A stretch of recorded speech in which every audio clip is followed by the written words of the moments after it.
There comes a moment in life, sometimes subtle, sometimes jarring, when the outer world begins to loosen its grip on us. The ambitions that once felt urgent start to fade. The social circles that once defined our identity begin to thin.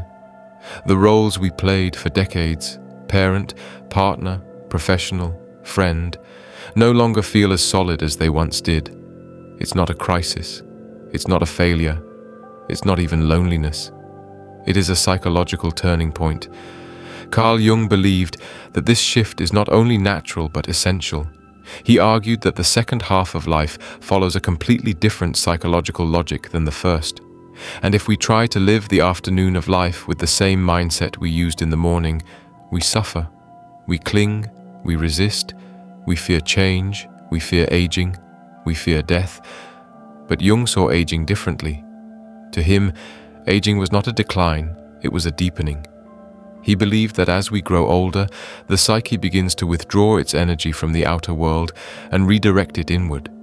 The unconscious becomes more active, dreams become more symbolic, the search for meaning becomes more urgent, and the soul, a word Jung used without hesitation, begins to demand attention. This is why Jung made a provocative claim, one that challenges our modern assumptions about aging. In old age, you don't truly need friends, children, or a partner, at least not in the way you think. This statement is not cold, it's not dismissive, it's not anti-relationship, it's psychological. Jung believed that the relationships we rely on in the first half of life, friendships, family bonds, and romantic partnerships, are often tied to our persona, the mask we wear to function in society. These relationships help us build identity, stability, and belonging. They are essential for growth. But in the second half of life, the psyche demands something different. It demands wholeness. And wholeness cannot be given to us by other people. It cannot be supplied by children. It cannot be guaranteed by a partner. It cannot be maintained by a social circle. Wholeness is an inner task. This is why Jung believed that old age requires 4 psychological pillars, 4 inner foundations that allow the psyche to complete its journey toward individuation, meaning, and peace. These 4 things are not external. They are not dependent on others. They are not vulnerable to loss. They are inner integration, the movement toward the self, a conscious relationship with the unconscious, a sense of meaning or purpose, and acceptance of mortality. These 4 pillars do not replace relationships, they transform them. They allow us to love without clinging, to connect without fear, to appreciate others without depending on them for psychological survival. Jung believed that when these 4 pillars are in place, old age becomes not a period of decline, but a period of illumination, a time when the psyche finally reveals its deeper layers. A time when we stop living for the expectations of others and begin living for the truth of our own inner nature. What follows is an exploration of that transformation, an invitation to rethink aging, not as a loss, but as a return to the self, a return to meaning, a return to the inner world that has been waiting patiently beneath the noise of life. Let's begin this journey into Jung's psychology of aging, a journey that challenges our assumptions, deepens our understanding, and reveals the 4 things the psyche truly needs in the final chapters of life. Carl Jung believed that human life unfolds according to a profound psychological rhythm, a rhythm that most people never consciously recognize. To Jung, aging was not simply a biological process or a social transition. It was a psychic transformation, as real and as important as childhood or adolescence. He often compared life to the movement of the sun across the sky. Morning, noon, afternoon, evening. Each phase has its own purpose, its own tasks, its own psychological demands. And the tragedy of modern life, Jung argued, is that most people try to live the afternoon of life using the same strategies that worked in the morning. This, he said, is the root of much suffering. In the first half of life, the psyche is outward-facing. It is concerned with adaptation, to society, to work, to relationships, to expectations. This is the time when we build a career, a family, a reputation, a social identity, a sense of belonging, a place in the world. Jung called this the era of the persona, the mask we wear to function in society. The persona is not fake, it is necessary. It helps us navigate the world, cooperate with others, and fulfill our responsibilities. But the persona is not the whole self. It is only the surface. In youth, this doesn't matter. The outer world demands our attention. We must build, achieve, and establish ourselves. But Jung warned that the persona becomes dangerous when we cling to it too long. At some point, often around midlife, but sometimes earlier or later, the psyche begins to shift. The strategies that once worked so well begin to lose their power. Ambition feels hollow. Social roles feel restrictive. Relationships feel repetitive. The outer world loses its shine. This is not depression. This is not failure. This is not a crisis of meaning. It is the psyche preparing for the second half of life. Jung wrote that the unconscious begins to push forward at this stage. Dreams become more vivid. Old memories resurface. Hidden emotions demand attention. The shadow, the parts of ourselves we ignored, begins to stir. This is the psyche saying, "You have built enough. Now you must understand." In the second half of life, the psyche turns inward. The outer world becomes less central. The inner world becomes more urgent. Jung believed this shift was as natural as the sun moving from noon toward evening. But because modern culture worships youth, productivity, and social identity, many people resist this transition. They cling to the persona. They cling to old ambitions. They cling to relationships that once defined them. They cling to the illusion that life must always be expanding outward. But Jung insisted that the afternoon of life requires a different psychology. He wrote, "What was great in the morning will be little at evening, and what in the morning was true will at evening have become a lie." This is not pessimism. It is wisdom. The psyche is not abandoning the outer world. It is preparing for a deeper journey. Jung never dismissed relationships. He valued friendship, love, and family deeply. But he believed that in the second half of life, relationships cannot carry the same psychological weight they once did. Why? Because relationships are often tied to the persona. Friends know the version of you that fits into a social role. Children know the version of you that raised them. Partners know the version of you that shared a life project. But the psyche in later life is no longer interested in roles. It is interested in wholeness. And wholeness requires confronting the parts of yourself that no one else sees, the shadow, the unlived potentials, the forgotten dreams, the unresolved conflicts. No friend can do this work for you. No child can do this work for you. No partner can do this work for you. This is why Jung believed that the second half of life demands a shift from outer dependence to inner integration. In youth, the unconscious is often a source of conflict, impulses, fears, insecurities, desires. But in old age, Jung believed the unconscious becomes a guide. It begins to prepare the psyche for completion. It offers symbols, dreams, intuitions, and insights that point toward meaning. This is why older adults often report more vivid dreams, a desire for solitude, a pull toward spirituality, a need to reflect on life, a sense of approaching something important.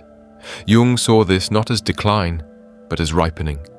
The psyche is turning toward the self, the deeper, wiser center of the personality. For Jung, the ultimate task of later life is individuation, the process of becoming whole, integrated, and authentic. Individuation is not self-improvement.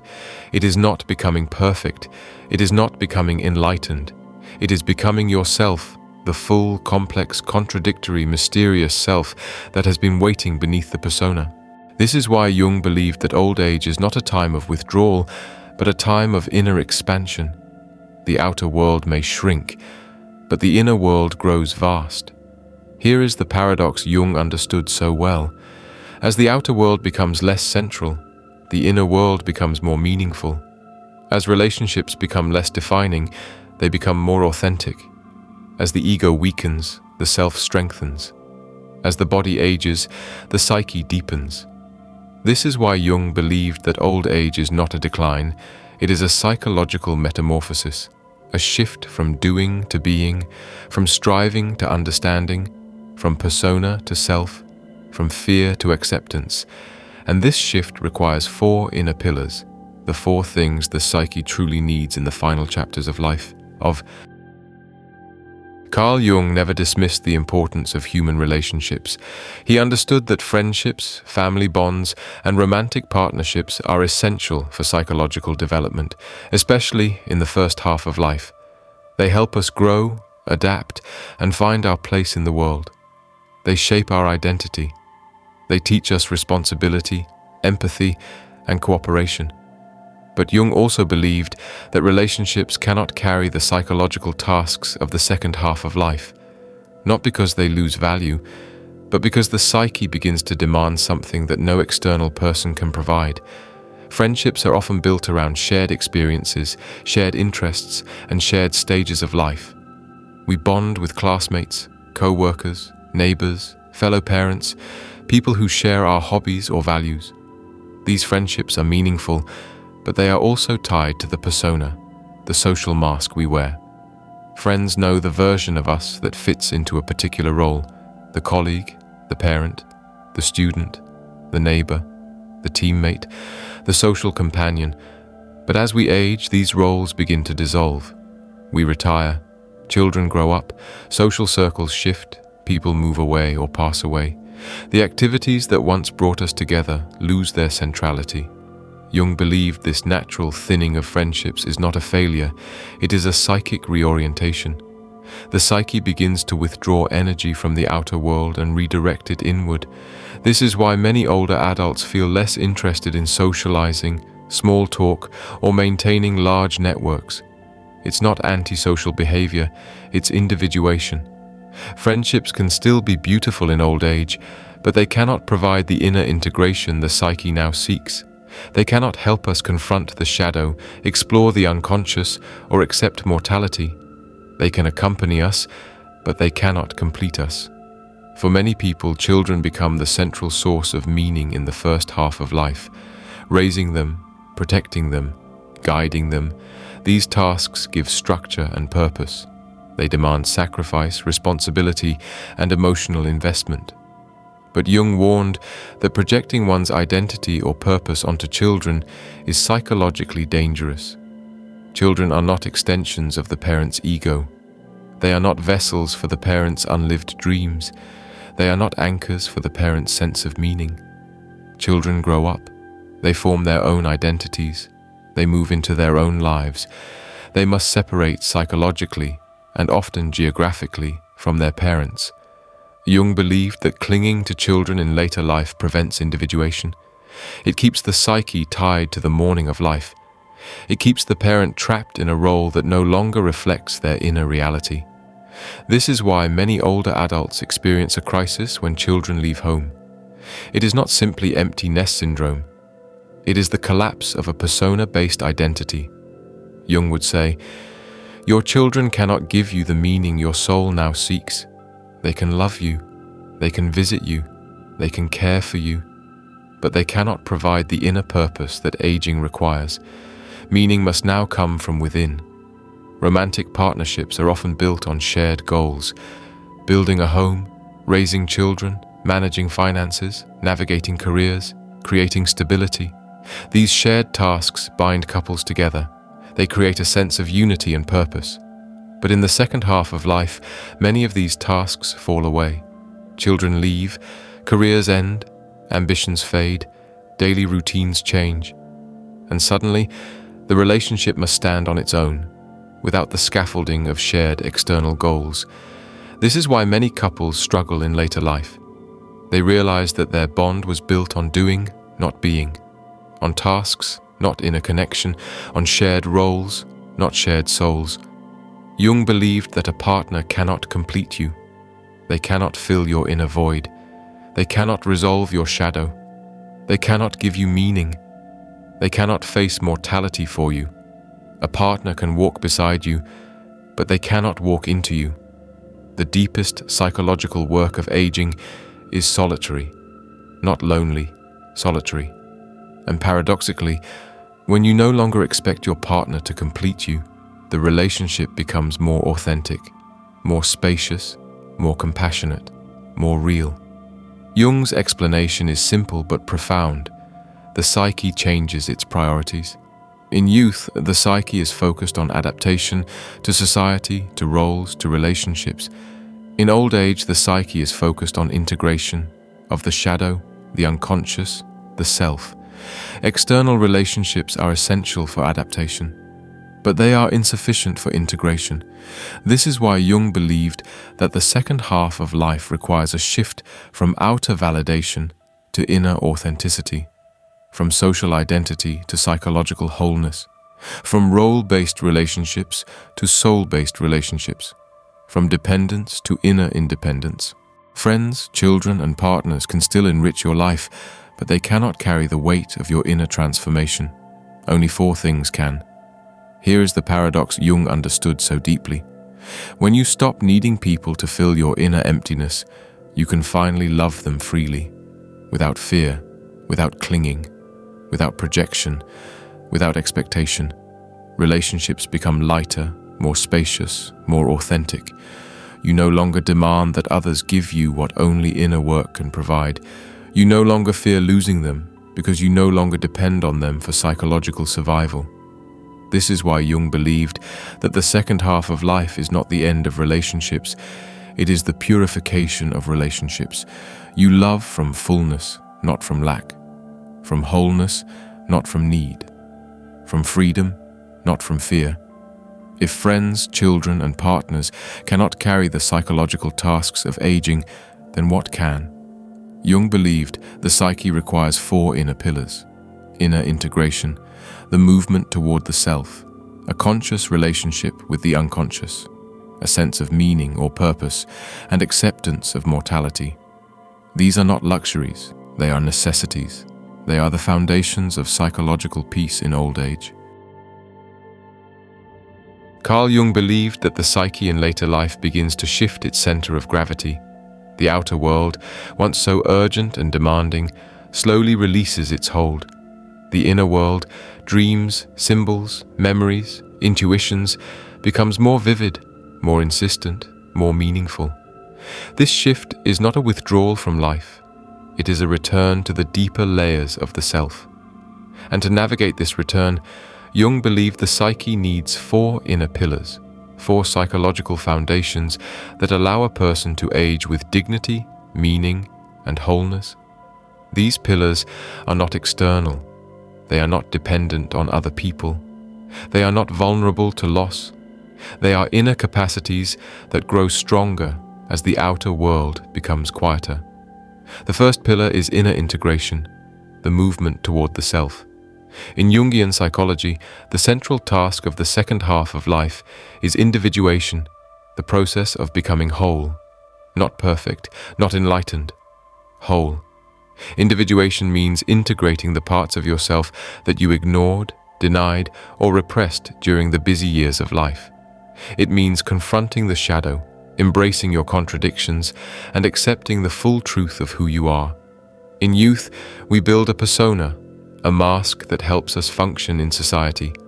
We become the responsible parent, the competent professional, the loyal partner, the reliable friend. These roles are necessary. They help us survive and succeed. But in old age, the persona becomes too small. It cannot contain the fullness of the psyche. The shadow, the unlived life, begins to demand attention. This is why older adults often experience a desire to reflect on the past. Regrets resurfacing, old memories returning, a need to reconcile with oneself, a longing for authenticity. The psyche is trying to integrate itself. Inner integration is not a dramatic event. It is a quiet, steady movement toward wholeness. It looks like making peace with past mistakes, accepting your limitations, recognizing your strengths without arrogance, embracing your true nature, letting go of the person you pretended to be. allowing contradictions to coexist. Jung believed that the self, the deeper center of the psyche, becomes more accessible in old age. The ego softens, the unconscious rises, the boundaries between inner and outer life become more permeable. No friend can integrate your shadow, no child can reconcile your past, no partner can reveal your true self. This work is solitary, not lonely, but solitary. And when you do it, something remarkable happens. You stop needing others to validate you. You stop needing relationships to fill inner gaps. You become psychologically self-sufficient. This is the first pillar. The second pillar is a relationship with the unconscious. As people age, the unconscious becomes more active. Dreams become more symbolic. Intuitions become sharper. Memories rise from the depths.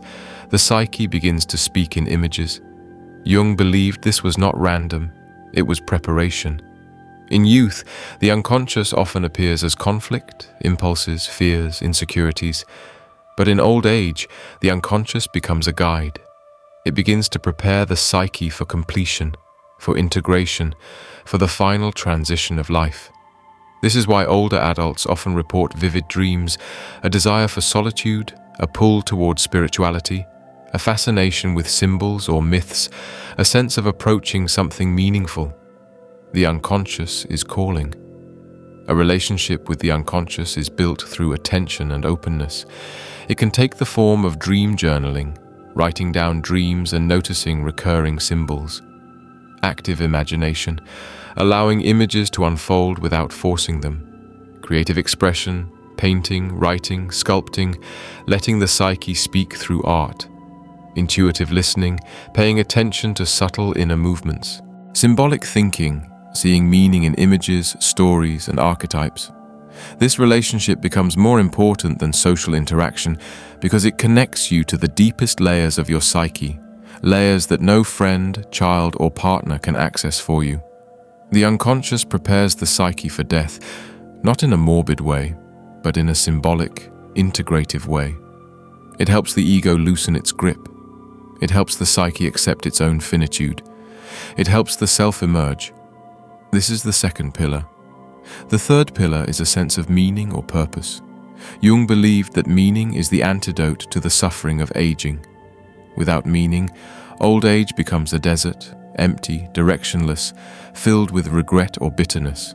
With meaning, old age becomes a garden, quiet, deep, and full of unexpected beauty. In youth, meaning comes from achievement. In midlife, meaning comes from responsibility. In old age, meaning comes from wisdom. Meaning in later life is not about doing more. It is about understanding more. It might take the form of mentoring younger people, creating art, writing or storytelling, spiritual exploration, reflecting on one's life, passing on values, deepening one's inner world, engaging with nature, contemplation. Meaning becomes quieter but deeper. Children cannot give you meaning. Friends cannot give you meaning. A partner cannot give you meaning. They can enrich your life, but they cannot define it. Meaning must come from within. It must arise from your own soul's journey. Jung believed that the greatest danger in old age is not loneliness, it is meaninglessness. When people lose meaning, they cling to others. They cling to the past. They cling to roles that no longer fit. They cling to illusions of control. Meaning frees you from clinging.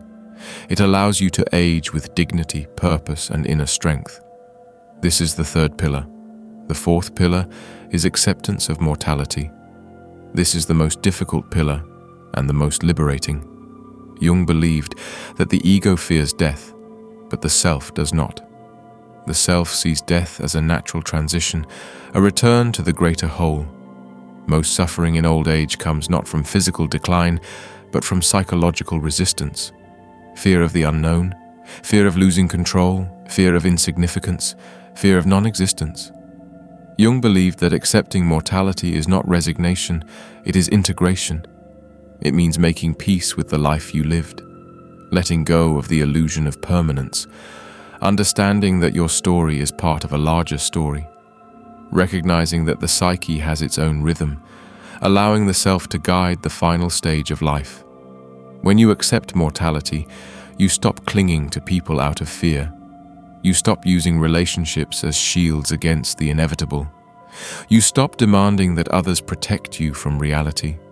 You begin to love more freely, more gently, more honestly.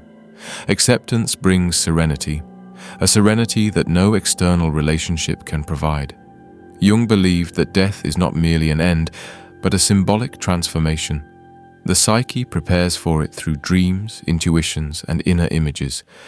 This is why many older adults dream of journeys, bridges, water, setting suns, departures, unknown companions. These are symbols of transition, the psyche's way of preparing for the final stage of individuation. This is the fourth pillar.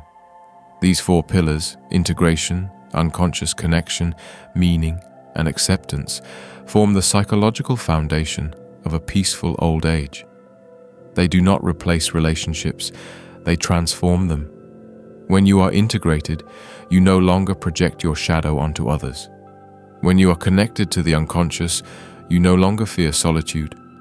When you have meaning, you no longer cling to people for purpose.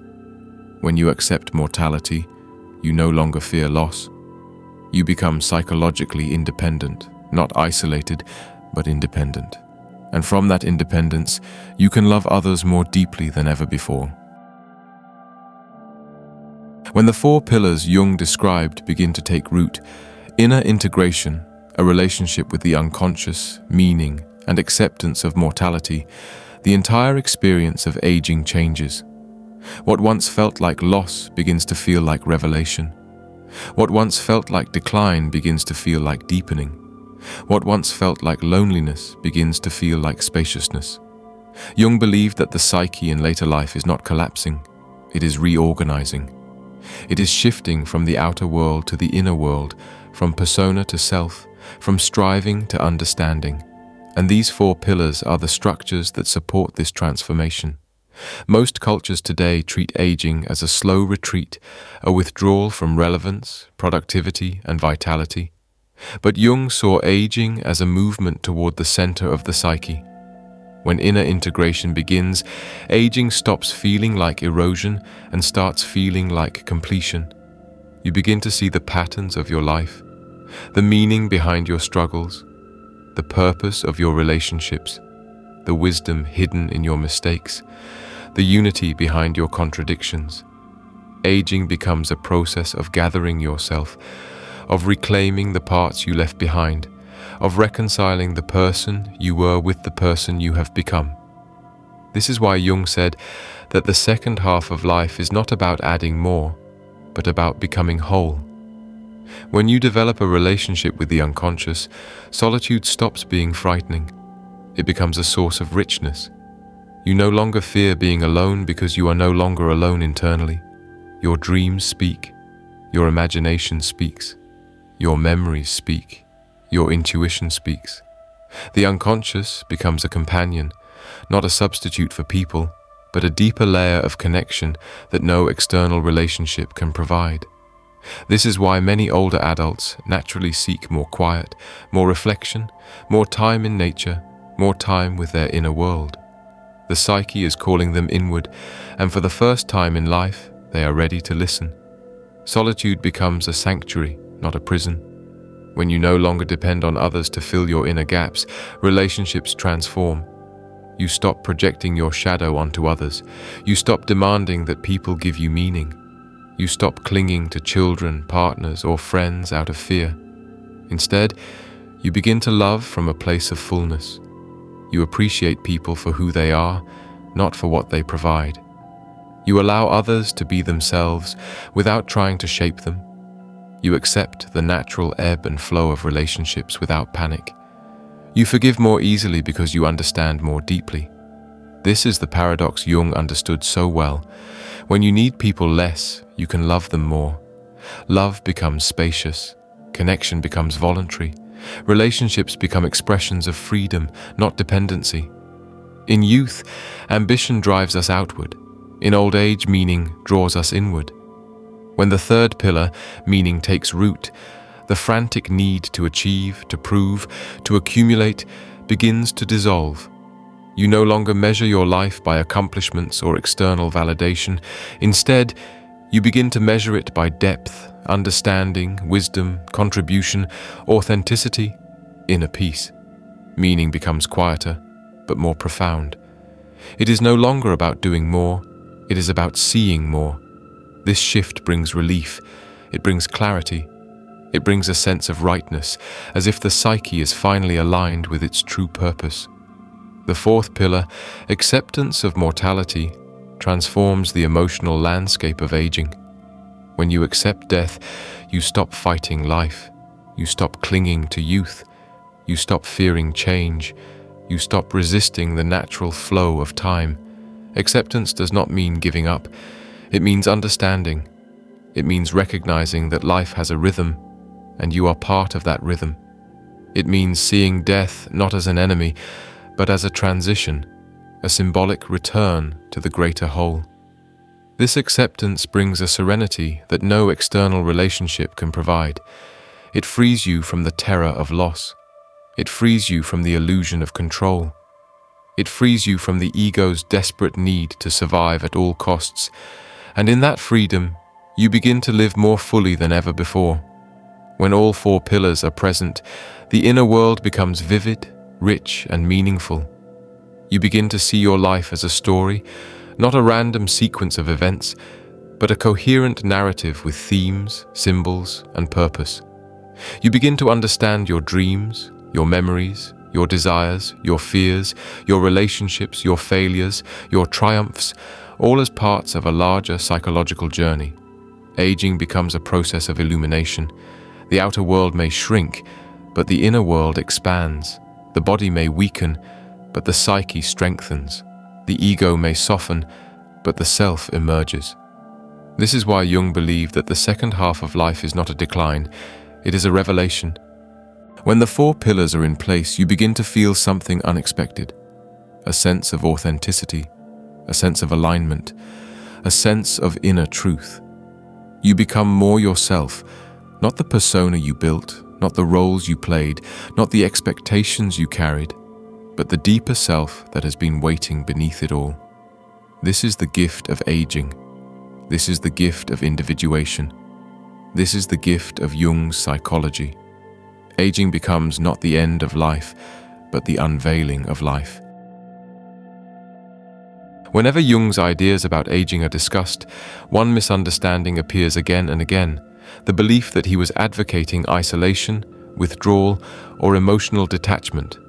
People hear the statement, "In old age, you don't need friends, children, or a partner," and assume it means that relationships no longer matter, or that the psyche becomes self-sufficient to the point of rejecting others. But this interpretation misses the heart of Jung's psychology. Jung never believed that human beings should live without love, without companionship, or without connection. He understood deeply that relationships shape us, challenge us, and help us grow.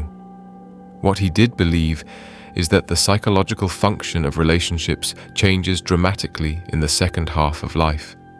Jung was a physician, a therapist, and a lifelong observer of the human soul. He knew that isolation harms the psyche. He knew that loneliness can be corrosive. He knew that human beings are relational creatures.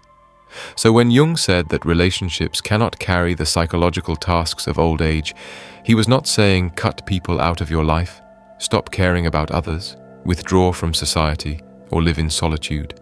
He was saying something far more subtle and far more profound. Relationships cannot substitute for inner work. In youth, relationships help us build identity. In old age, identity must come from within. One of the most important distinctions Jung makes, though often implicitly, is the difference between needing relationships and choosing them. When you need people to fill inner emptiness, relationships become burdensome. They become sources of anxiety, fear, and dependency. When you choose people from a place of inner fullness, relationships become gifts. They become expressions of freedom, generosity, and authenticity. Jung's point is not that you should stop loving others. His point is that you should stop using others to avoid yourself. This is why the four pillars matter so much. Integration reduces projection. The unconscious reduces loneliness. Meaning reduces dependency. Acceptance reduces fear. When these pillars are in place, relationships become lighter, freer, and more genuine. Jung understood that friendships often thin out naturally as we age. People move, retire, or pass away. Shared activities fade. Social roles dissolve. This is not a failure. It is a transition. Jung's message is not that friendships are unimportant, but that their psychological function changes. In youth, friends help us build identity. In old age, identity must come from within. Friendships in later life become quieter, more selective, more meaningful, less role-based, less dependent on constant interaction. They become relationships of the soul, not the persona. Jung was deeply aware of the emotional bond between parents and children, but he also understood that children must separate, psychologically and often physically, to live their own lives. When parents cling to children for meaning, they remain trapped in the mourning of life. They remain tied to roles that no longer reflect their inner reality. Jung's message is not, stop caring about your children, detach emotionally, or become indifferent. His message is, your children cannot carry your purpose. They can love you, they can support you, they can share life with you, but they cannot give you the meaning your soul now seeks. Meaning must come from within. Romantic partnerships often face a profound shift in the second half of life. The shared tasks that once held the relationship together, raising children, building careers, managing a household, begin to fade. This can create tension, confusion, or even distance. But Jung believed this shift is an opportunity, not a threat. When partners stop relying on each other for identity, purpose, or emotional completion, the relationship becomes more authentic. It becomes a companionship of two individuating souls, not two interdependent egos. Jung's message is not, you don't need your partner anymore. His message is, you don't need your partner to complete you. And when that pressure dissolves, love becomes freer. The greatest misunderstanding is the belief that psychological independence means emotional withdrawal. But Jung's psychology teaches the opposite. When you are psychologically independent, you love more freely, you forgive more easily, you cling less, you fear less, you project less, you appreciate more. You become capable of a deeper, more spacious form of love, a love that is not rooted in fear, dependency, or need. This is the love of the second half of life. If Jung could clarify his message, he might say something like this: you do not stop needing people. You stop needing them to give you what only inner work can provide. This is the heart of the misunderstanding.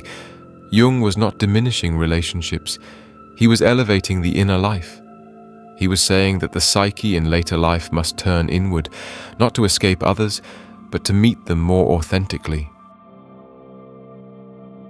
Jung's ideas about aging are profound, symbolic, and often deeply philosophical, but they are not abstract. He believed that psychological growth, especially in the second half of life, requires practice, not just insight. The 4 pillars he described are not theoretical ideals. They are lived experiences that emerge through daily habits, inner attention, and conscious engagement with the psyche. What follows is practical.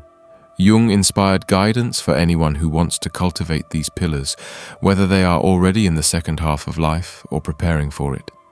Jung believed that individuation is a lifelong process, and the earlier we begin, the more gracefully we can move into the later stages of life. These practices are not tasks to complete. They are invitations, gentle ways of opening the psyche to its own depths. Journaling is one of the simplest and most powerful tools for inner integration. It allows the unconscious to speak in a structured, conscious space. It reveals patterns, emotions, and memories that the ego often overlooks. Jung himself kept extensive journals, not as diaries of events, but as records of inner experience. Set aside a few minutes each day or week to write freely. Focus on questions like, what emotions surfaced today? What memories have been returning lately? What parts of myself am I avoiding?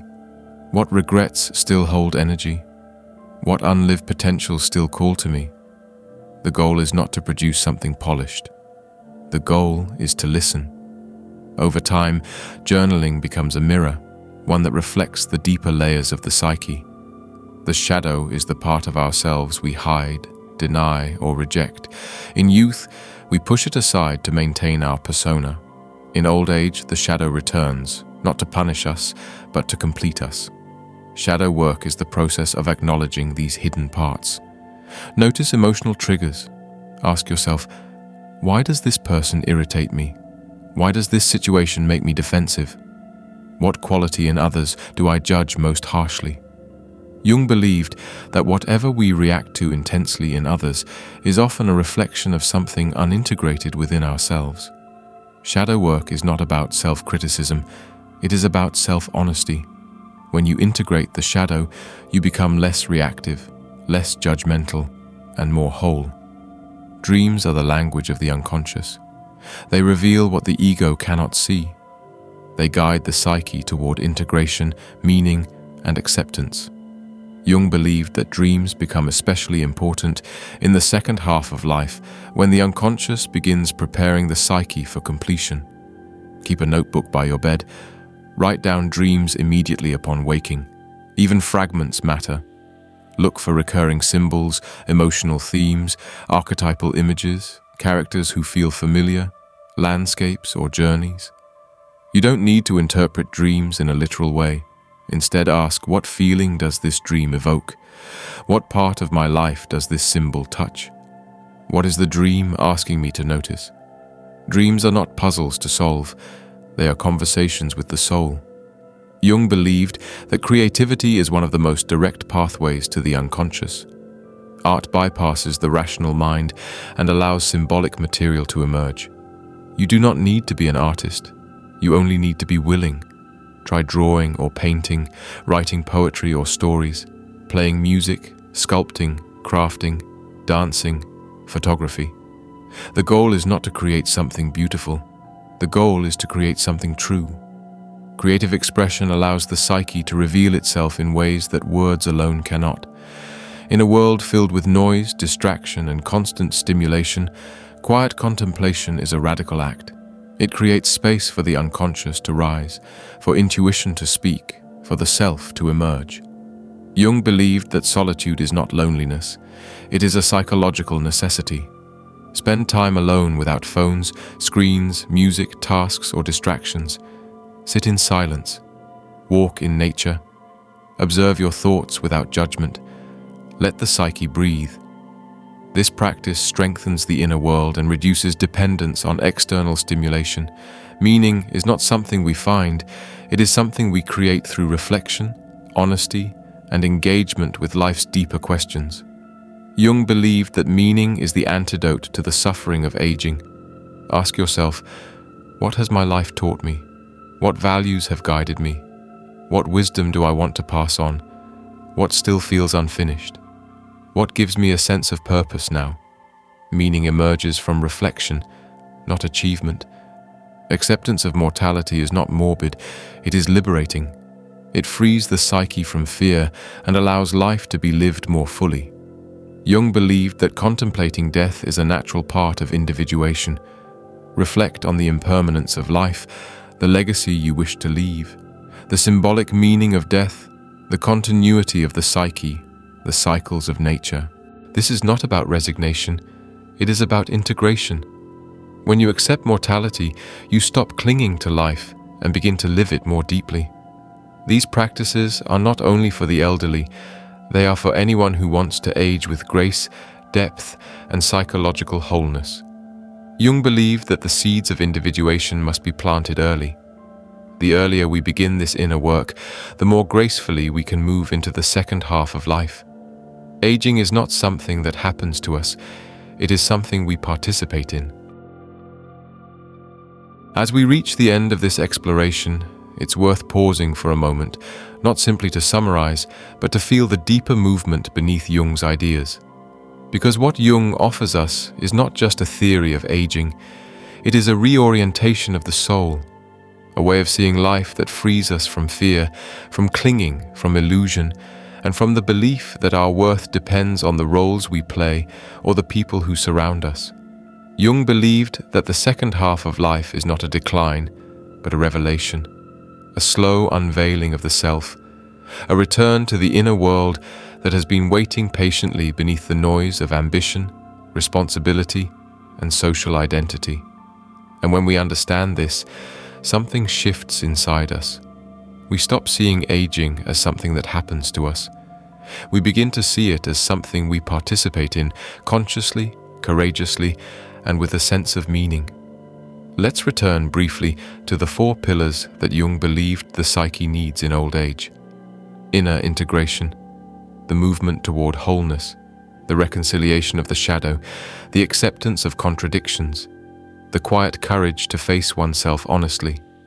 This is the foundation of psychological peace, a relationship with the unconscious, the dreams, symbols, intuitions, and images that rise from the depths, the inner guidance that becomes clearer as the outer world becomes quieter. This is the soul's companionship, a sense of meaning, not the meaning of achievement or ambition, but the meaning of understanding, the meaning of wisdom, the meaning of having lived, learned, suffered, and grown. This is the antidote to despair, acceptance of mortality, the softening of fear, the recognition of life's rhythm, the surrender of the ego's desperate need for permanence. This is the gateway to serenity. These 4 pillars do not replace relationships, they transform them. They allow us to love without clinging, to connect without fear, to appreciate without demanding, to let go without collapsing. They allow us to meet others not from emptiness, but from fullness. Jung's claim that in old age you don't need friends, children, or a partner is not a rejection of love. It is a purification of love. It is the recognition that no friend can integrate your shadow. No child can give you purpose. No partner can complete your soul. These tasks belong to the inner world. And when you stop asking others to carry what only your psyche can carry, you free them. You free yourself. You free the relationship. This is why Jung's psychology is not cold. It is compassionate. It is not isolating. It is liberating. It is not pessimistic. It is deeply hopeful. It tells us that the deepest companionship we will ever know is the companionship of the self. In the end, Jung believed that aging is a return to the inner world, to the unconscious, to the self, to the mystery that has been with us since birth.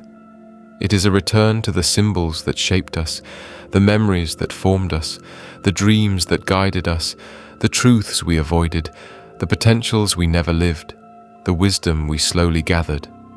Aging is not a narrowing of life. It is a deepening of life. It is the moment when the psyche finally reveals its architecture, the hidden patterns, the forgotten stories, the unresolved tensions, the quiet strengths, the inner light. And when we embrace this, aging becomes not a burden, but a blessing. If Jung could speak to us now, he might say something like this: do not fear the second half of life. It is not the end of your story. It is the moment your story finally becomes clear. Old age is not a retreat from life. It is the moment life reveals its deeper meaning. You do not need a large social circle. You do not need children to depend on you. You do not need a partner to complete you. You need inner integration, a relationship with the unconscious, a sense of meaning, and acceptance of mortality. With these 4 pillars, you become whole, you become free, you become yourself. And from that place, you can love others more deeply than ever before.